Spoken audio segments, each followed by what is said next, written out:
Hello and welcome back to my channel.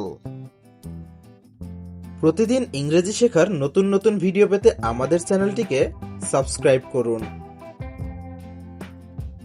আজকের ভিডিওতে আমরা অত্যন্ত গুরুত্বপূর্ণ কিছু বেসিক ভোকাবুলারি শিখব, যেগুলো ছাড়া ইংরেজি বলা একেবারেই অসম্ভব। তো আর দেরি না করে চলুন শুরু করি। অ্যাবোভ অ্যাবোভ অর্থ হলো উপরে। Example, The plane is flying above the clouds. অর্থাৎ বিমানটি মেঘের উপরে উড়ছে। আস্ক আস্ক মানে হলো জিজ্ঞেস করা। I need to ask a question. অর্থাৎ আমার একটা প্রশ্ন জিজ্ঞাসা করা দরকার। Anyone anyone অর্থ যে কেউ বা কাউকে। Don't tell anyone I came here. কাউকে বলো না আমি এখানে এসেছিলাম।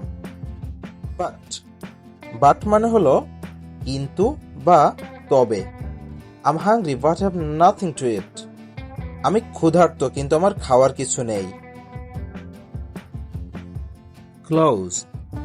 ক্লোজ মানে বন্ধ করা। Example, close the door. দরজাটা বন্ধ করো। ডিউরিং মানে কোনো ঘটনার সময়। We got along well during the trip. ভ্রমণের সময় আমরা ভালোই ছিলাম। We got along well during the trip. Event মানে ঘটনা বা অনুষ্ঠান।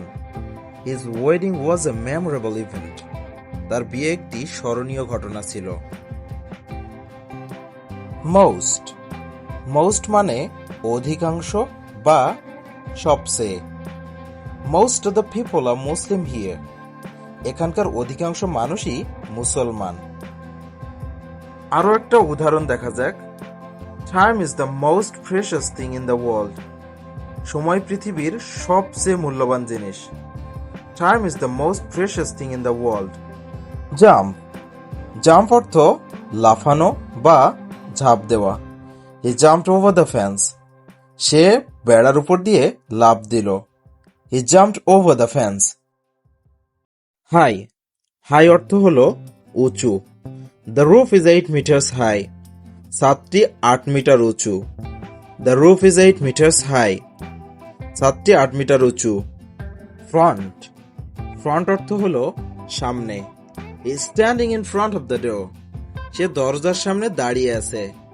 He is standing in front of the door. সে দরজার সামনে দাঁড়িয়ে আছে। গ্রুপ মানে দল বা গোষ্ঠী। I'd like to join your group.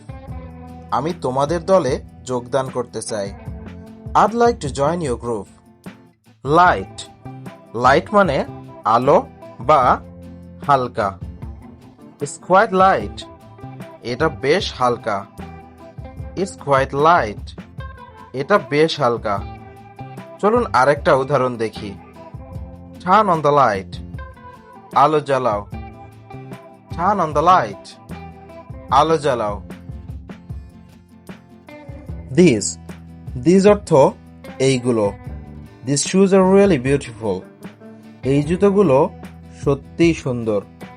These shoes are really beautiful.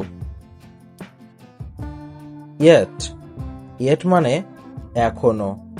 I haven't finished my breakfast yet. আমি এখনো আমার নাস্তা শেষ করিনি।